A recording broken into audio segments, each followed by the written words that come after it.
এই মুহূর্তে আমরা কুমিরমারি, এ পারটা কুমিরমারি, ওই পারটা হচ্ছে মরিচঝাপিতে আছি। আমাদের আজকে উদ্দেশ্য এখান থেকে একটা বোট নিয়ে আমরা মরিচঝাপির উদ্দেশ্যে রওনা হব।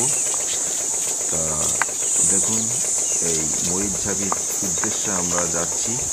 এখানে শুনেছি যে মরিচঝাপিতে যাওয়ার পথে যে চিলমারি যে খালটি পড়ে সেখানে নাকি মানে খুব ভয়ঙ্কর বাঘ দেখা যায়, তাই আমরা সেখানে এসছি। দেখুন, এই যে খালটা দেখতে পাচ্ছেন, এটা হচ্ছে মরিচঝাপির খাল।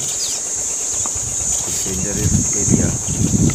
এখানে এনি টাইম বাঘ অ্যাটাক হয় মানুষের কাছে। এখানে যে চিলমারি খালটি আছে সেখানে নাকি এনি টাইম বাঘ দেখা যায়, তাই আমরা আজকে এসছি। দেখা যাক আমরা দেখতে পাই কি না, কিন্তু এনি টাইম রিস্ক আমাদের, যে কোনো সময় বাঘ অ্যাটাক আমাদেরকেও করতে পারে। তাই আমরা খুব আস্তে আস্তে এখানে রওনা হচ্ছি। বেশি কথা বলা যাবে না এখানে। ভটভট সাউন্ডটাকে মাঝে মাঝে কম বেশি করতে হবে, এটাই এখানকার বোর্ডের নির্দেশ আছে। তাই কোনো সময় ভটভটিটাকে আমরা একটু সাউন্ড আস্তে করে দিচ্ছি।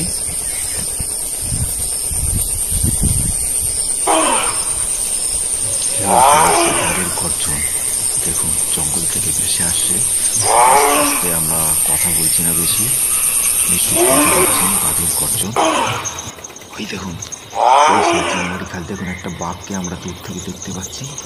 দেখুন আমাদের দিকে তাকিয়ে আছে। দেখুন, একটা নয়, তিনটা বাঘ।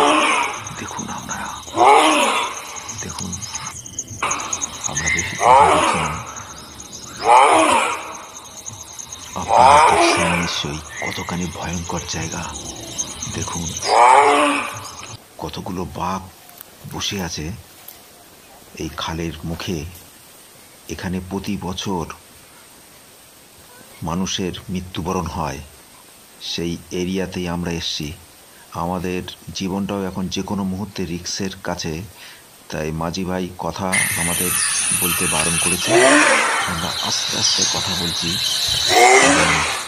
ভটভটিটা আওয়াজটা একদম সম্পূর্ণ বন্ধ করে দিয়েছি। দেখুন বাঘের কিরকম গর্জন। আমরা বেশি কথা বলছি না, আমরা দেখুন।